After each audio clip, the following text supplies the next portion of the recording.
exciting. Okay, and we are going live. We are live on Facebook. I'm so excited. And now we are also going live. I always click this thing 88 times before anything happens. We are trying to go live. There we went. Nope, there we didn't go. Here we go. Now we're live. Instagram too. We're live everywhere. And who am I live with? Elizabeth Boyle, the amazing Elizabeth Boyle, who I have known since she was practically a baby. She was a sweet young thing when she first started her writing career, and we met at Romance Writers of America, which back then was quite a moving and shaking organization to be part of. And you were writing historicals, and you've written historicals for quite a while, right? Yeah, my entire career, I've written historicals. I just love, that's what I read. That's what I started romance reading, and so it's what And my and who doesn't love a good historical romance? And oh, by the way, as you slowly trickle in, people, as I'm sure some of you will, I know you know the drill, but I say it anyway.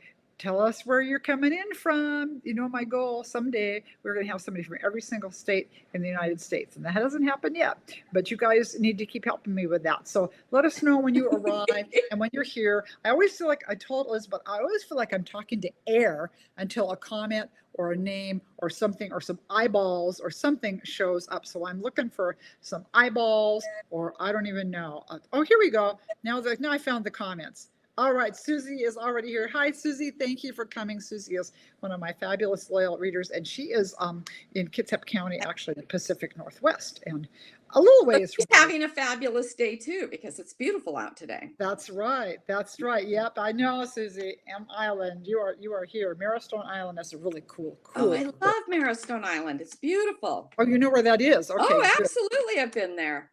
Oh, and Anna's come here from Pennsylvania, and I just broke a nail. First, my nose itched. You guys know that always happened. And now I broke a nail. This is very sad. I'm going to try and not mess with my fingernail while I'm being professional and doing an interview.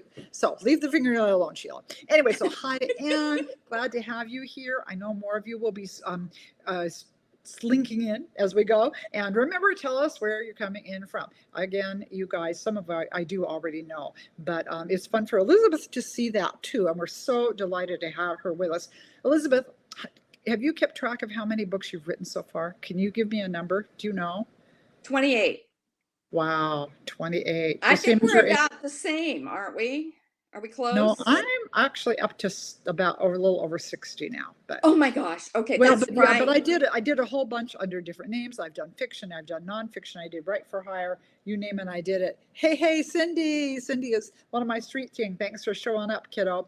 And Cindy Newton is here from Ohio. The East Coast is making a showing here, guys. Thank you for coming. And I don't know if many of you are familiar with Elizabeth. After 28 books, I would hope if you loved historical romance, you would have read some of her books. Do you want to throw out a few of your favorite titles? Stealing the Bride, Love Letters from a Duke. Oh, I love that. Yeah, and that was a fun one. I love that cover because it's got a tuffet on it. And I said, I want a cover with a tuffet on it. My editor went, "What's a tuffet?" And I said, "Don't worry, your art director will know what a tuffet is." Yeah, as in Little Miss Muffet. And he did. And I see this tuffet in historical romances all the time. I'm like, hey, there's my tuffet on another cover. That tuffet gets around. That is too fun. Well, how cool is that? So, and a hi to Marta coming in from Southwest Michigan. Hi to Peggy. And some of our gals, of course, I think are still dealing with the horrible unfun of all the flooding that happened several days back now. And again, my hearts are going out to you guys. I'm so sorry you're coping with this, but we're here tonight for just a little bit of escape. We're just having a little bit of fun talking about books, and especially talking about Elizabeth's new book, which has the most gorgeous cover I have seen in a really long time. Yes, that my prompt. Is that gorgeous, you guys? Oh my gosh, it just pops. And I have my copy. I ordered it on Kindle, and so I can hardly wait to start reading that. That's on my TBR pile, as a matter of fact. So I'm looking forward to that. So this new book, we're going to circle back to this again, but tell me first, this new book is a mix of time periods, right? It's contemporary and historical. It is. It's primarily historical, but has a main modern heroine who kind of tumbles through time and ends up in 1907, which is kind of an interesting time period because it's both not quite modern, but still has some more modern But sensibilities but coming yeah, to it. still historical.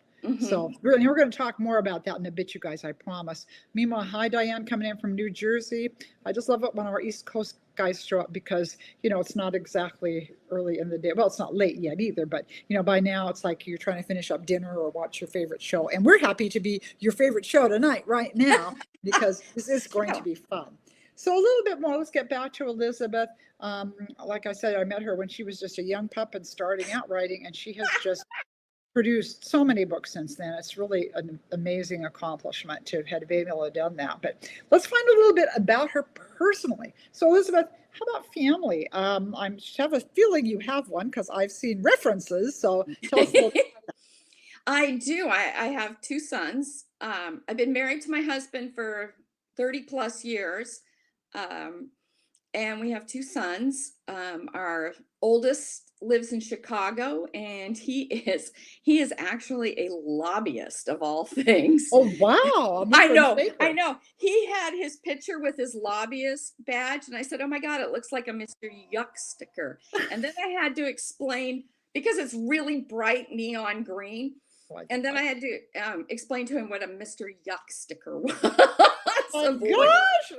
Okay, but I he could. That's rather interesting. I mean, but he does really interesting work because he is a advocate for people with disabilities, which feeds into the rest of our family, which is my youngest son who has autism, and he is 23 now, and he lives with us, and will live with us the rest of his life, and then live with his brother. So disability awareness and advocacy is a strong part of our family. that's very cool. I get that. Our firstborn was severely handicapped too. She's sadly not with us anymore, but it's not easy. It can be a hard thing to do, and sometimes you get some mother guilt thrown in there, like, oh my gosh, how did this happen? And I remember, I don't know if you ever felt like that. I don't. Autism is probably not quite as instantly recognizable as when you've got a completely handicapped child. But I can remember when our little girl was a baby, and I'd be in the grocery store, and I almost feel like people were looking at me like, kind of, how dare What? you, this Yeah, child in the world, yeah. uh, it's Yeah, just I think the problem with autism is that it isn't recognizable. yeah. So people, when they see that unusual behavior, can be really rude. I had a woman once in a grocery store spit at me. And, Oh golly. oh, she was just like, "You must be the most horrible mother in the world," and she spit at me, and I was like, "What is happening Uh, here?" you don't And even know. yeah, We, and we it's we just can be so quick to judge, and I guess this is a reminder for all of us. You don't know what somebody else's life, you don't know what they're walking through, and you don't know what yeah, they're dealing with, that particular child. Most of us don't start out in life at the baby shower going, I'm going to be a really crummy mother. Nobody says that, and so it's, as you all out there who are mothers know, it's not an easy job. And so my hat is off to you on that, Elizabeth. yeah. It is. It's just it is what it is, and I think in many ways it's made all of us in our family a lot more compassionate and a lot less likely to make that snap judgment about others. Absolutely. We tend to Absolutely. look, yeah, and it's a great lesson, and and it's very cool that our son has carried that compassionate vision forward into his work. It And is. yeah, and like their babysitter is a special ed teacher because of him. So there's just this kind of wave outward of people who have taken their inspiration from him and his challenges and turned that into their life's work. So that in it is just an amazing aspect No of kidding. what No can kidding. happen. By the That way, Sonia says her youngest son is autistic, so I know she understands, and she works with intellectually disabled adults. So good on you, Sonia. By the way, yeah, hi to some more of you who have rung definitely. in. We had Diane coming in from New Jersey. Who else was from New Jersey? I just made a note of that. It'd be nice if I could read my writing. Debbie from New Jersey. We have. Oh no, did I? I can read my writing. Corinne Massey. Corinne, I know you come all the time. I'm so sorry I'm murdering your name. Anyway, she's here all the way from Ontario, Canada. So yay her. I love Thanks Ontario. to Kathy coming from Idaho, and very cool. And Janet. So a lot of you, I'm so happy to see so many of you joining us and having a chance to talk to Elizabeth, who has definitely had some adventures in life. And maybe that's a good example too. I had this epiphany in the last couple of years. Sometimes you look at people and maybe they look really successful and they look like they've got it all. When we did our British Isles cruise, we did a Beatles tour of all things. And oh my gosh, not one of those men didn't go through something crummy. Ringo, his friends nicknamed him Lazarus because he had I think it was a couple different times. We had deadly childhood diseases and he survived them. Wow. John saw his mother killed before his very eyes. I mean, every one of those men went through something. And, and you look at, and it's maybe even sometimes as writers, the green eyes can come in there and you go, well, how come she's so successful? And well, maybe she's so successful because she has spent 20 years writing 50 books. I mean, so I think it's always a good lesson. You don't know what's going on behind somebody's door in their house. They could be dealing with an autoimmune disease. They could be dealing with child problems. Cancer. We don't know. Aging adult, aging parents, which I had been dealing with for the last 2 years, taking care of my mother on top of everything else. That's really hard. It is. Yeah. So, and for those of you who are out there doing that juggling act and helping parents, we say God bless you because it's not easy. We know it's not easy.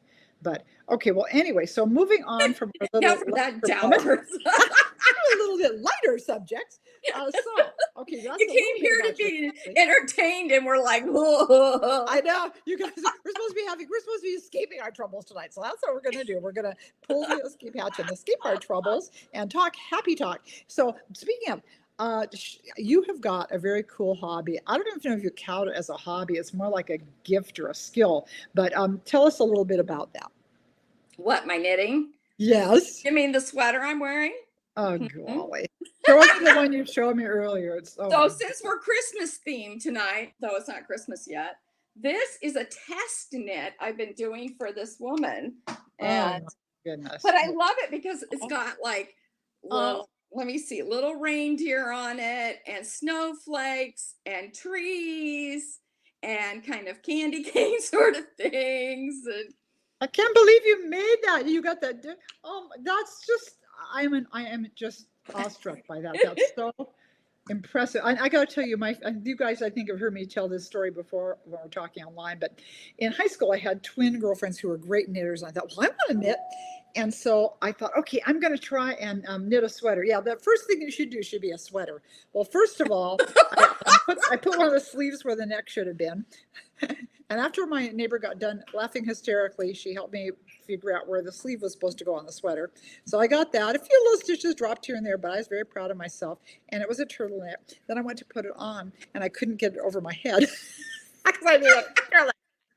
And that was my one and only first ever sweater, and that was the end of knitting. And I did try, because our friend Debbie Nacomber is a huge knitter. Oh my gosh! I'm gonna knit like Debbie, so I started with knit, Debbie. Well, anyway, so I tried that, and then I was always dropping stitches, and we'd be trying to watch something on TV, and my husband would get really frustrated because I'd be over in the corner trying to undo my stitches. He's like, "You're not watching the show." I'm going, "I am. I'm multitasking, but I'm pulling out stitches." Anyway, I finally said, "Okay, maybe knitting is not your thing. Maybe when I get a little older, knitting will be my thing." You never want to go yarn shopping with Debbie Maycomer. She is a competitive yarn shopper. Competitive yarn shopper? I didn't know there was such a... Oh, we almost went, 40 rounds over a skein of yarn once. We both spotted it at the same time, and we're both like, ugh. Oh my gosh, that's hilarious. Oh, you were so funny. Oh, and I love Debbie to death, but boy, shopping with her, you're both like, I got to get in here quick and scan what I want before the other one spots it. Oh man, I'm never going yarn shopping with you guys. Oh my goodness. Of course, I'm probably never going yarn shopping, so that won't happen. We won't have to worry about that. There you go. Hi to Kathy Bennett, who has joined us. Hi, Kathy. Kathy's on my street team, and I'm glad it looks like maybe you're feeling better and up around again, so that's really cool. Oh, Susie says we went to Debbie's knitting shop. Yes, anybody who has been in the area of Port Orchard was at Debbie's knitting shop. I love that shop. It was really cool. It was a really cool shop. But anyway, so now we know that Elizabeth is the knitting queen. You are the knitting queen. Oh, anyway. So I put a lot of knitting in the book just because it was like an opportunity to kind of Oh, yeah. knitting right at the same time. That's too funny. I love it. Very, very cool. Well, and after seeing what you can do, that is how many years have you been knitting then? Probably a long time. S- oh boy, over 50 years. Wow. Are you old I enough to have learned written over 50? What were you start when you I were 3? learned when I was 7. My great Oh my grandmother, gosh. I Wow. sat in my great grandmother's lap and she put needles in my hand and taught me how to Oh. knit. And she had the most beautiful hands, that just soft. When Oh. someone's in their 90s, and she taught me how to knit, and I've just I those memories are some of my favorite. And every once in a while, I look down at my hands and going, "Oh boy, I'm I getting know. closer." I've had my grandmother's hands for years, and they may be soft, but they're sure crinkly. But you know what? That's okay because the rest of me is crinkly too, so it all matches. That's a good thing. And I love it. Janet said, "I'm not a knitter. Anything I make would just fall apart." I can understand that. But yeah, Nicole is right. What a beautiful memory to have of being able to do that with your grandmother. That's Yeah, pretty doggone cool. yeah. Very, very cool. So we know she knits. We know she's a busy family lady. I want to know what's the one thing we will never catch you doing? Oh, eating something like really gross or weird. I'm not an adventurous eater. Like snails. Oh yeah. No, like really Escargot. weird, stuff. No. I mean, I'm totally a Pacific Northwest girl and will eat just about any fine kind of seafood, but oysters just make me Oh want yeah, to. no, I can't. Oh, Ah, I keep no. thinking we're in the Northwest. I could have an oyster farm here in my little house, and I thought, well, why? I don't like them. I know. I like mussels. I like clams, but I won't touch an oyster. Ugh. I'm not funny, and I love crab, but yeah, oysters are not. So out there, Yeah. anybody an oyster or a snail girl who's eaten escargot? I tried one on a cruise. Somebody gave me one to just try, and it was like the sauce was really good. It was like eating a garlic flavored rubber band. So I'm like, sea boogers? Is that what you call the oysters? Sea Sea boogers? boogers. I love Okay, that was from Cindy. That's pretty funny. Oh my gosh. Oh no. Oh, Yeah, I used to love clams. So I still like clam chowder, but somewhere along the way, I kind of lost my love of clams unless they're in a chowder, and there's absolute guarantee of no grit, and that's a hard guarantee because usually there's going to be some in there's there. gonna be some grit. Oh, meat and potatoes. Meat and potatoes for Nicole. Yeah, yeah, we hear you. Meat and potatoes Yeah. and pastry. Let's not forget pastry, Yeah. right? Or donuts. Donuts are good. Yeah. Oh, speaking of, do you have a favorite thing that you bake? Are you a baker? Yeah. Oh, well, yeah. I love baking. I like making cookies, cake. I made key lime pie yesterday Oh, because yum. I know the boys were just kind of trotting around the house going, there's nothing to eat around here. So I threw together a key lime pie because it was easy.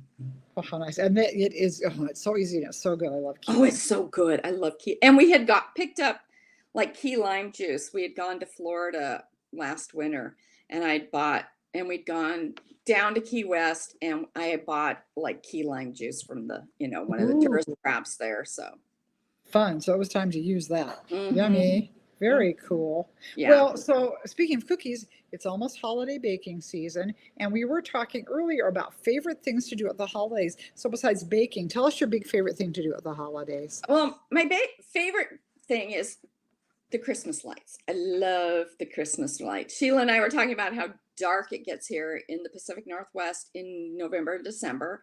So those Christmas lights become the light that we don't have. Yeah, I mean, when yeah. it doesn't get light in the morning until after 8 and it's dark by 3:30, it's depressing. So those Christmas lights just light up the neighborhoods and that is just makes my little light hungry soul very happy. You know, And then go putting ahead. up the Christmas tree because, with kids that are in their late 20s, we have all these ornaments and my tree is not the fancy stylized everything matches tree.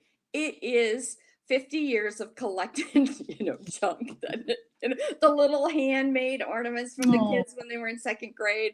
And I mean, it just covers the tree, but it's that just, is to me, great. it's just all the memories of Christmas past. And I love putting it out.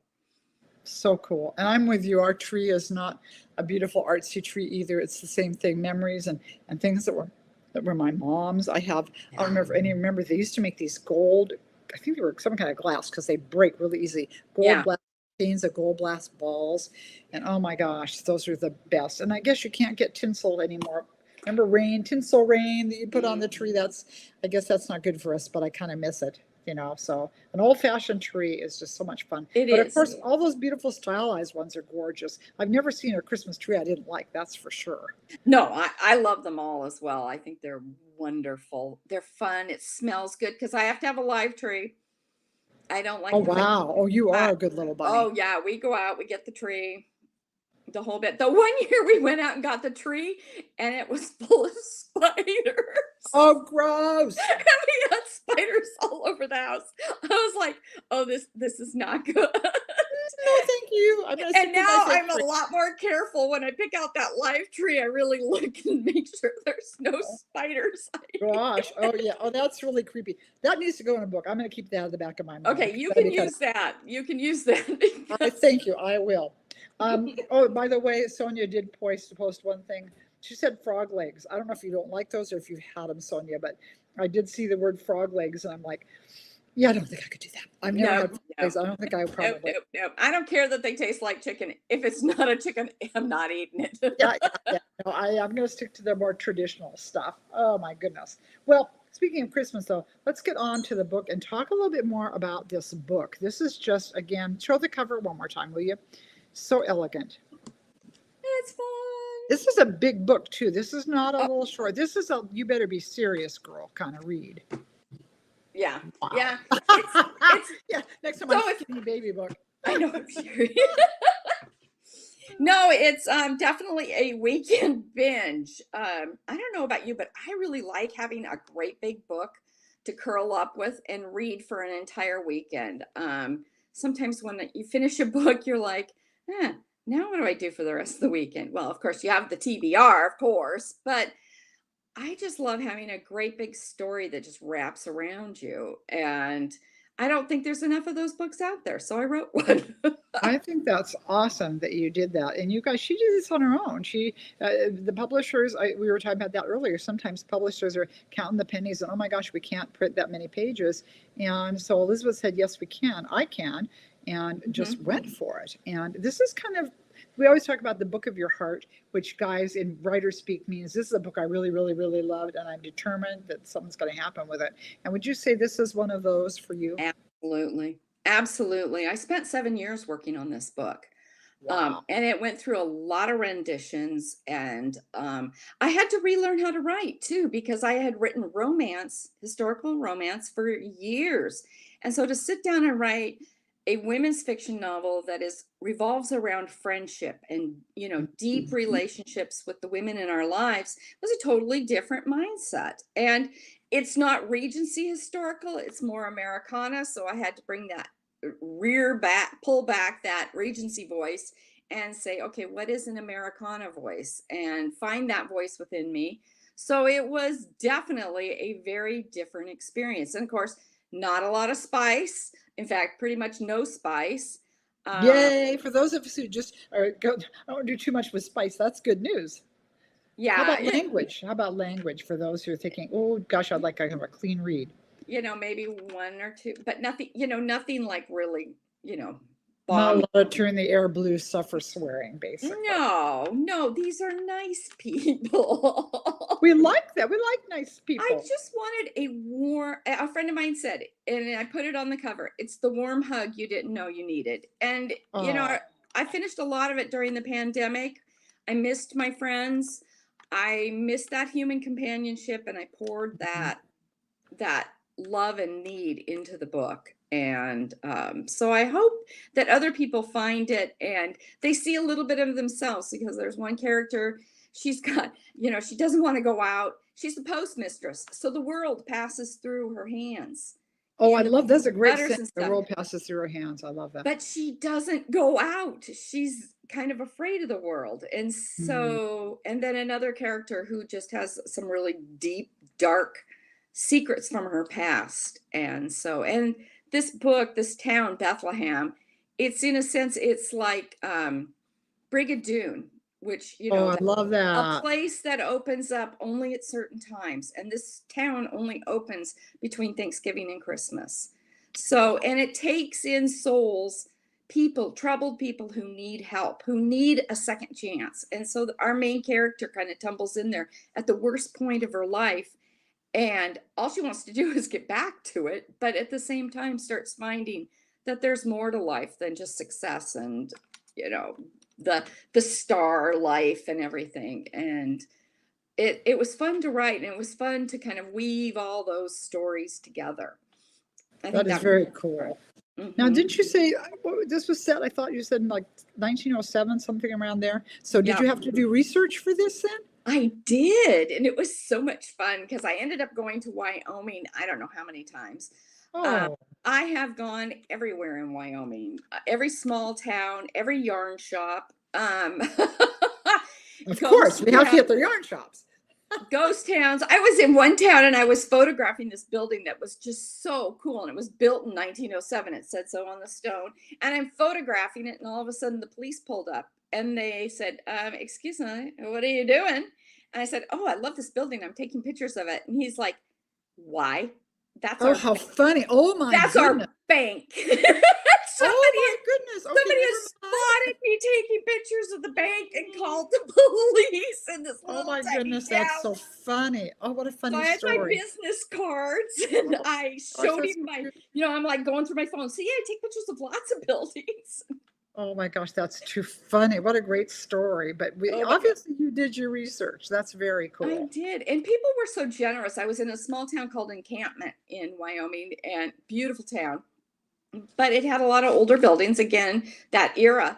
And by about the third day I was there, because they had this great museum with a great library and research center, um, everybody in town knew who I was. And so I pulled up to this old building, and the woman comes out and goes, "You're the writer, aren't you?" And I was like, "Yeah, I'm probably the, I'm the only one in town no one recognizes." And she's like, "Would you like to see my building?" And I was like, "Oh, I would love to." Oh, And that is so cool. it was an old Masonic temple, and she took me from the basement to the top floor. She had old relics from it. It was fascinating, just fascinating. And people all over there, once they found out you're writing, you're interested in their history, their community, they just opened doors and showed me, everything. It was so much fun. Wow, that's pretty cool. And that's the challenge of writing historical novels. There's so much research that needs to go into it for things to be accurate. And I will put out, and I know I've said this in the past, guys, but again, give us a little grace as writers, because sometimes as hard as we try to get things right, something does not always end up being gotten right. And even the most thorough researcher, you can miss something. But Oh, I know. Elizabeth with this. I was going through the last version of the book, and I all of a sudden I'm reading it and I was thinking, these trees aren't right. I don't think these are the right trees Oh my to goodness. be in this town. And I panicked, and I emailed a woman that lived in the area where I said it and said, "Okay, so I took this picture, sent her the picture. What kind of trees are these?" And I Wow. did. I had the trees wrong. And Oh my goodness, how cool that you caught that. I don't know what it was, but all of a sudden it's that inkling in the back of your head that says, "Have you verified this one?" And Wow. Wow. Well, I'm so glad that voice in the back of your head is working, because sometimes mine takes a nap. So I'm really impressed that you've got well, such after good years insight. of writing historical, you kind of learn this eye of going through and saying, "Is is this right? Is this right? Is right?" And of Mhm. course, there's stuff you're going to fudge because there's no way you're going to know those things. Yeah. And there's only so much writing research you can do and what it can inform, and then you have to kind of build out from that what you do know and what you know about people. People haven't changed all that much. Well, People are that's people are still people. We still have people. wants and needs and hopes and dreams. By the way, hi to Deanne Kraft, who's just now joining us, and that's great. We have several people commenting on Wyoming, what a great place it is, and Peggy It's beautiful. reminds us that they've been having so many wildfires this I past know summer. that's Great. horrible. Those. That's Oh, I've had friends lose everything to wildfires, and oh, it that's so just sad. breaks my heart. It's such a gorgeous state. It really is. It's Mhm. just, isn't that the one where their thing is Big Sky Country? Is that Wyoming? That's Montana. Oh, Montana. Okay, sorry, I get my states in that kind of Your area. big sky's mixed up. I get my big skies mixed up. I know. You know, every time I drive through Wyoming, Montana, I get out of the car and I go, they are right. These are really big skies. They are. They definitely are. Oh my goodness. But anyway, I'm sure there'll be some beautiful skies in her book. And you guys, it always looks like I'm trying to sell something, but I am because I like sharing what my friends have done. I've got some amazing writers in my circle of friends, and sometimes it's fun to introduce you to some maybe that you haven't met yet. For those of you who haven't met Elizabeth yet, I hope this has given you just a little bit of a peek into who she is as a person, who she is as a writer, and she is a lovely writer. She really is. I think you're going to enjoy this book. I'm looking forward to reading it. Like I told her before we started, the first thing that hooked me was the cover. That cover. Show you one more time before those of who come in late. That cover with the clock The glare. that brilliant blue. I'm like, oh my Oh, goodness. I love this blue. I love it. And I love the clock. But the cool thing is these little white down at the bottom here, they're all little items from the dress, the cup of tea, the pie, the cake, the mason jar. They're all little items from the story. So they just really encapsulated all the little important bits from the story. So I just thought that it's cool. Gorgeous. And so I'm so glad you could come on and talk a little bit about this book. And also, you guys, if you want to read some of her back copy, she Elizabeth Boyle, and she's written a lot of lovely Regency romances. And again, this one, as we mentioned earlier, if you're looking for a great Christmas read, but you'd kind of like to skip the spice this time around, this is just a women's fiction. It's about women's friendships and hope and growing. And I think you're going to really love this book. I know I am. I just finished my last one on the TBR pile, and now I'm getting ready to start this one just in time for the holidays. Yeah, I got I'm reading my Sheila book too. I was like so thrilled. You're so cute.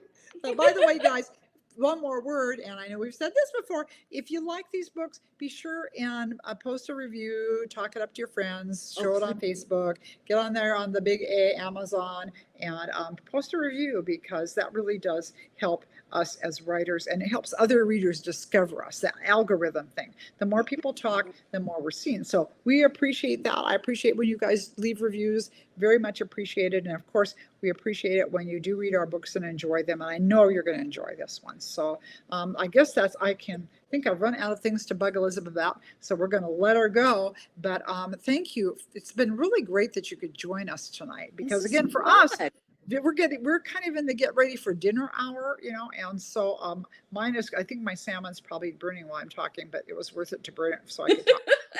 I know, I gotta go make, for the dudes. It is. Oh, and Lisa says she's still in the dark. I'm so sorry. Oh dear, I am sorry about that. There is nothing worse than not having power. It is. Yes, I hope you guys get things squared away down there soon, and I wish the hurricanes would just stay out at sea and leave us all alone. That would be really nice. So we're hoping that our friends who are in the path of the next one coming, that you'll all be safe. Stay safe. Meanwhile, thank you for joining us, you guys. And I hope you enjoyed getting to know Elizabeth. And we'll be doing some more stuff slowly but surely as time goes on. I'm sure I will be doing little posts along the way when I'm doing my book tour with Rayanne Thane and Nancy Nagel here in November. Oh, that sounds fun. Oh, it's going to be great fun. I can hardly wait. And I'll be into posting here. The weekends are getting a little full, but I'll still try to keep in touch with y'all. And let me know what you think of Elizabeth's book. I can't talk. Elizabeth's book. We're at it. Okay, and we will enjoy talking to y'all soon. And Merry Christmas early, Elizabeth. Thank you very much. This was fun. Better than I know you, Sheila. I knew it was going to be a kick. I'm glad you came on and enjoyed it, and we will be talking soon.